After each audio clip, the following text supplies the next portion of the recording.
Hello guys, welcome back to my channel. तो कैसे हैं आप सब लोग? उम्मीद करती हूँ आप सब लोग बहुत अच्छे होंगे। तो आ गया ट्रिप टू महाराष्ट्र का पार्ट 4। तो जैसा कि आपने पार्ट 4 नहीं 5 आपने पार्ट 4 में देखा होगा कि हम लोग नासिक के लिए निकल चुके थे। सिडनी से भीमाशंकर और भीमाशंकर कृष्णेश्वर के दर्शन करने के बाद हम लोग नासिक पहुंच गए थे। तो नासिक में हम लोग पहुंचे सबसे पहले नासिक से दूर 30 किलोमीटर दूर पर था त्र्यंबकनगर यानी त्र्यंबकेश्वर जी के दर्शन करने के लिए। तो हम लोग कहाँ रुके थे? हम लोगों ने पहले वहाँ पे होटल सर्च करे तो किसी लोकल ने बताया कि अगर आप त्र्यंबकेश्वर के दर्शन करना चाहते हैं तो वहीं से ही पास में ही गजानन एक धर्मशाला था जो बहुत ही आश्रम टाइप का वो बना हुआ था। बहुत ही अच्छा, बहुत ही सुंदर था। जैसा कि आपको मैं दिखा रही हूँ, बहुत खूबसूरत था। मुझे तो पर्सनली बहुत अच्छा लगा। तो हम लोगों ने वहीं पे रूम लेके स्टे किया। वहीं से 1 से 1.5 किलोमीटर दूरी पर त्र्यंबकेश्वर जी का मंदिर था और वहीं से ही मतलब लोग पैदल भी जा सकते हैं, बट वहाँ से ऑटो भी चलते थे। थोड़ी दूर के लिए ऑटो चलते थे, फिर उसके आगे आपको पैदल ही जाना है, वहाँ से बंद थी रास्ता। तो हम लोग निकल चुके आए, फ्रेश होने के बाद हम लोग निकल चुके थे त्र्यंबकेश्वर जी के दर्शन करने। लेकिन सबसे पहले मैं आपको वहाँ की मार्केट दिखा दूँ। जैसे ही हम लोग वहाँ पहुँचे तो खूब सारी मार्केट लगी हुई थी, बच्चों के खिलौने और कंगन और बॉस मेटल के कंगन, काफ़ी चीज़ें, सारी चीज़ें वहाँ मिल रही थी। बच्चों के टॉयज़, कुर्ते, मतलब महाकाल वाले, जैसे कि आप जानते हैं कि मंदिरों के बाहर ये सब चीज़ें। तो जो वहाँ की मार्केट थी वो बहुत रिजनेबल प्राइस की थी और आप आराम से ही गिफ्ट करने के लिए या अपने बच्चों के लिए बहुत सारी चीज़ें ले सकते हैं। और मेरे तो दर्श देख के ही वहाँ पे पगला गए थे, इतने सारे टॉयज़ मिल रहे थे। तो उसने तो काफ़ी चीज़ें ली। और त्र्यंबकेश्वर जो है, जो शंकर जी के 12 ज्योतिर्लिंग में से एक है वो भी, और इसका भी बहुत बड़ा महत्व है कि कहते हैं कि ब्रह्मा विष्णु महेश एक ही ज्योतिर्लिंग में है। ये मंदिर गोदावरी नदी के तट पर बना हुआ है और इसे काले पत्थरों से बनाया गया है। आज से कई साल पूर्व जो बालाजी बाजीराव ने इस मंदिर का उद्घाटन किया था और ये काले पत्थरों से बना है, जो कि बहुत ही सुंदर मंदिर है। सावन के टाइम पे यहाँ काफ़ी भीड़ रहती है, जैसे कि आपको मैं दिखा दूँ। इस तरीके का वहाँ का मतलब अच्छा पूरा माहौल था। और इस तरीके से हम लोगों ने दर्शन करने के बाद हम लोग वापस आ गए थे। वापस आने के सोचा हम लोग पहले खाना मतलब वो थोड़ा डिनर विनर हो जाए। तो वहीं जहाँ पे हम लोग गजानन में रुके हुए थे वहीं पर ही खाने का भी व्यवस्था मतलब थी। वहाँ पे आप कुछ रुपए में ही आपको खाना भी मिल जा रहा था। तो वो आश्रम वालों की, वो एक्चुअली ट्रस्टेड था, तो इसकी वजह से वहाँ का प्राइस काफ़ी कम था और बहुत लोग वहाँ पे रुकते हैं आके। त्र्यंबकेश्वर फिर हम लोग फिर से नेक्स्ट डे सुबह उठ के हम लोग फिर मंदिर के लिए निकल चुके थे। ये हो रहा था कि एक बार फिर से दर्शन कर लिया जाए, तो हम लोग को फिर से निकल गए थे त्र्यंबकेश्वर जी के। और जैसे कि आप देख रहे हैं वहाँ रास्ता बंद कर रखी और सुबह उठ के हम लोग फ्रेश होकर सबसे पहले मंदिर के लिए ही निकल चुके थे। और सुबह बहुत सारी शॉप खुली भी नहीं थी और बारिश तो बहुत हो रही थी, मतलब बारिश ही बारिश मिली है हम लोगों को। तो ये हो रहा था जल्दी से दर्शन कर लें, क्योंकि उसके बाद हम लोगों को वापस नासिक जाना था। जैसे कि मैंने आपको बताया है कि नासिक से 30 किलोमीटर दूर पे त्र्यंबकनगर है, वहाँ पे त्र्यंबकेश्वर जी का मंदिर बना है। और जैसे ही मंदिर में पहुँचे, वहाँ का जो एक माहौल था, जो कि वहाँ की वाइब्स थी, वो अलग ही एक सुकून सा दे रही थी दिल को, कि ऐसा लग रहा था कि वहाँ पे इतना अच्छा लग रहा था। लोग वहाँ पे जो थे महाराष्ट्र के थे, बहुत लोग बाहर से भी आए थे। वो धोती कुर्ता पहने थे, धोती गौछा में मतलब दर्शन करने के लिए जा रहे थे। तो देखने में बहुत अच्छा लग रहा था और सब बम भोले का नारा मतलब बोलते हुए निकल मंदिर की तरफ जा रहे थे। वहाँ पे आपको काफ़ी चलना पड़ता है, 1 से 1.5 मतलब मुझे लगता है 1.5-2 किलोमीटर हम सब आपको पहले से चलना शुरू हो जाता है। और ये तो कहो सावन नहीं था तो मुझे इतनी ज़्यादा भीड़ नहीं मिली थी, तो मैंने आराम से दर्शन कर लिए थे। बट फिर भी मुझे आधा पौन घंटा लगा था। बट सावन में कहते हैं 2-2, 3-3, 4-4, 5-5 घंटे लाइन में लगना पड़ता है। वहाँ पर VIP पास की भी सुविधा थी, आप VIP दर्शन भी कर सकते हैं, जो कि सीधे वहाँ पर मतलब जा सकते हैं अंदर। तो ये मैंने थोड़ा सा मंदिर का अंदर का बनाई, जैसे कि देख रहे हैं काफ़ी भीड़ है, काफ़ी सुंदर दृश्य है। तो ये है हमारे तो ये है मंदिर के अंदर का दृश्य। और बोलिए जोर से हर हर महादेव, हर हर जय हो त्र्यंबकेश्वर महाराज की, जय हो त्र्यंबकेश्वर ज्योतिर्लिंग की।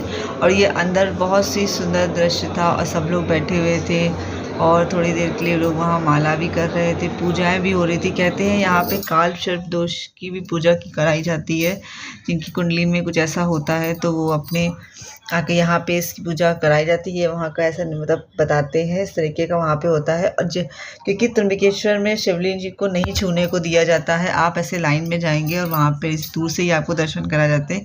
तो सेम टू सेम बिल्कुल उसके जैसा बाहर ज्योति मतलब एक पर शिवलिंग बना हुआ है कि कैसे वहाँ पे ब्रह्मा विष्णु वह तीनों, क्योंकि वो काफ़ी अंदर गहराई में जाके उनका बना मतलब आए हुए निकले हुए हैं, उनकी प्रतिमा बनी हुई है। तो इसलिए आपको बाहर भी मतलब वहाँ से मिल रहा था। और पीछे गौमुख का जहाँ पे वो का जल निकला जिसके हम लोग बोलते हैं चरणामृत, हम लोगों के लिए तो वो चरणामृत ही है। और पीछे कुंड भी बना हुआ था, वहाँ लोग स्नान भी कर रहे थे।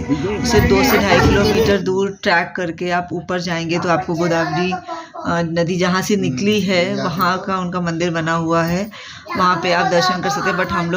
बट हम लोग ऊपर ट्रैकिंग पे नहीं गए थे क्योंकि बारिश का टाइम था और बारिश बहुत हो रही थी, तो इसीलिए कोई नहीं गया था। हम लोग वापस आके फिर हम लोग वहाँ से निकल चुके थे नासिक के लिए। नासिक आए, नासिक में आके हम लोगों ने तुरंत वहाँ होटल लिया। होटल में फ्रेश हुए, फ्रेश होने के बाद भूख तो बहुत तेज़ लगी थी तो हम लोग तुरंत निकल गए लंच करने के लिए। और ये वहाँ जहाँ पे हम लोग लंच कर रहे थे वहाँ की जो सर्विसेज थी वो बहुत अच्छी थी, बहुत अच्छे से। क्योंकि जो एक भैया थे वो हमारे उधर के ही मिल गए थे, आजमगढ़ साइड के थे, यूपी के इधर भी आते जाते थे काफ़ी, तो वो उधर अच्छे से जानते थे। तो उन्होंने एक होता ना अपनापन सा लगता है, तो वो चीज़। फिर हम लोग वहाँ से निकल गए थे पंचवटी के दर्शन करने के लिए और वहाँ मुझे मिले ग्रेजुएट वड़ा पाव। तो मैंने उसको थोड़ा सा कैप्चर किया, मैंने कहा ये भी एक अलग ही चीज़ है, आजकल वड़ा पाव बड़ा ट्रेंड में है।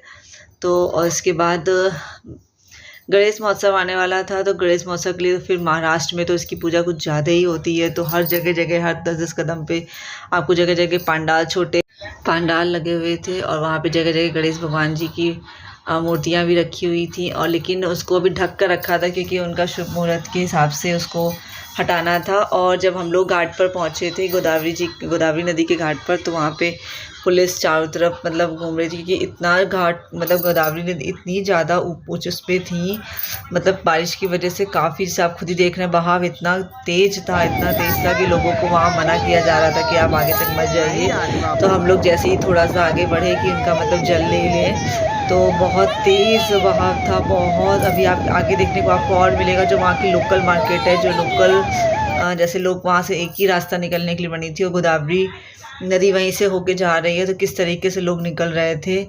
और इस वहाँ पे पंचवटी को इसलिए बोला जाता है, कहते हैं वहाँ इसलिए इसको बोला जाता है क्योंकि कहते हैं यहाँ 5 वट है, यानी बरगद के 5 पेड़ हैं, इसलिए इसको पंचवटी कहा जाता है।